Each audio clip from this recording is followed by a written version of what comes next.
राधे राधे दोस्तों, आप सभी को नवरात्रि की हार्दिक शुभकामनाएं। आप सभी कैसे हैं? प्रभु की कृपा से स्वस्थ व निरोगी रहें। दोस्तों, अभी नवरात्र चल रही है।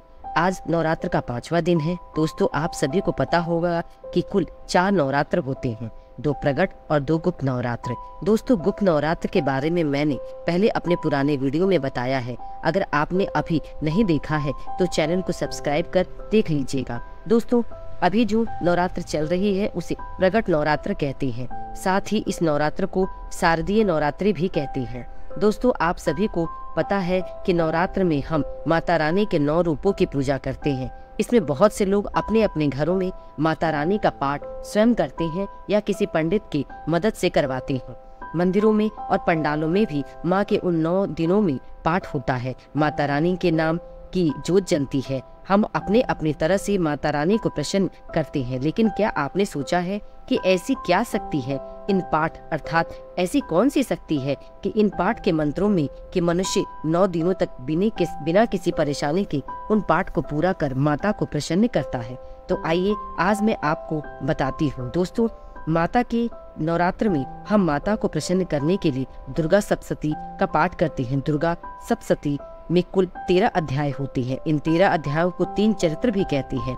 इनमें कुल 700 श्लोक होते हैं। इन 700 श्लोकों में माता रानी का वर्णन किया गया है। दोस्तों, इन 13 अध्यायों में माता रानी के हर एक अलग महत्व है। दोस्तों, वैसे तो इस पाठ को एक ही दिन में पूरा करना चाहिए, लेकिन कोई साधक अर्थात मनुष्य नहीं कर पा रहा है तो वह 9 दिनों में अपना पाठ पूरा कर ले। दोस्तों, दुर्गा सप्तशती में कवच पाठ भी, जिसका पाठ करने से साधक सर्वथा सुरक्षित रहता है। दोस्तों, इस कवच पाठ को अगर आप हमेशा करेंगे तो ऐसा महसूस करेंगे जैसे कि एक अलग ही शक्ति का अनुभव होता है। दोस्तों, शायद मैं उस शक्ति को उतना वर्णन न कर सकूं, क्योंकि जो महसूस होता है उन शब्दों को बोल पाना उतना ही मुश्किल होता है। आप बस इतना समझ लीजिए कि एक अलग ऊर्जा अर्थात एक अलग सी शक्ति का अनुभव होता है, जो हमारे मन और तन दोनों को एक शक्ति देता है। दोस्तों, इसमें एक कुंज का स्रोत भी होता है, जिसका पाठ पूरी तरह से करना अनिवार्य है, नहीं तो दुर्गा पाठ का फल नहीं मिलता है। दोस्तों, जब आप इसको पढ़ेंगे तो समझ जाएंगे कि हमारे शरीर के हर एक अंग में माता रानी का वास है। हमारे हर अंग की माता रानी रक्षा करती है।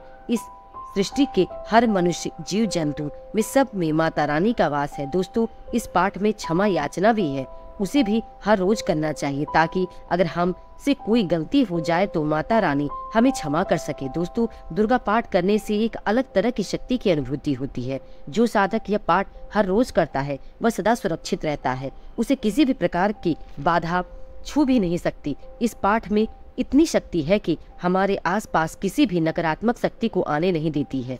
यह एक तरह का कवच है जो हमें परेशानियों से दूर रखता है। दोस्तों, यह दुर्गा पाठ तो एक साधक नवरात्र में करते हैं, लेकिन आपको कभी और दिनों में कुछ अलग महसूस हो या कुछ बहुत परेशानी हो तो आप दुर्गा सप्तशती के कवच पाठ जरूर करें। यह हमारे मन को शांत और सुरक्षित महसूस करवाता है। दोस्तों, जैसे हम कितने ही बड़े क्यों न हो जाए, लेकिन जैसे अपने माँ के पास जाते हैं तो ऐसा लगता है कि हमारी सारी समस्या का हल हमारी माँ है, जिसके गोद में सर रखकर हम सारी तकलीफें भूल जाते हैं। वो माँ नहीं, हमारी सारी समस्याओं की चाबी है, ऐसा लगता है।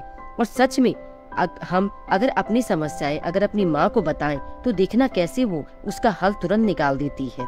ठीक वैसे ही हमारी जगत माता भी हमारी सारी परेशानियों का हल निकाल देती है। दोस्तों, माँ कभी भी अपने बच्चों का बुरा नहीं चाहती और न करती है। बस उस माँ के पास जाकर अपने आप को समर्पण करना होता है।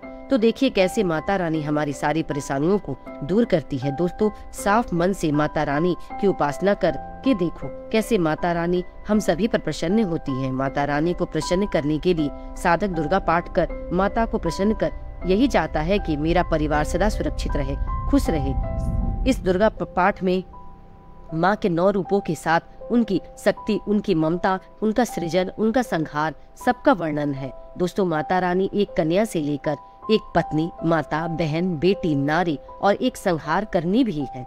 इसमें माता ने स्त्री को ममता और करुणा रूपी दिखाते हुए यह भी बताया है कि अगर नारी के अस्तित्व पर बात आ जाए तो वो संहार भी कर सकती है।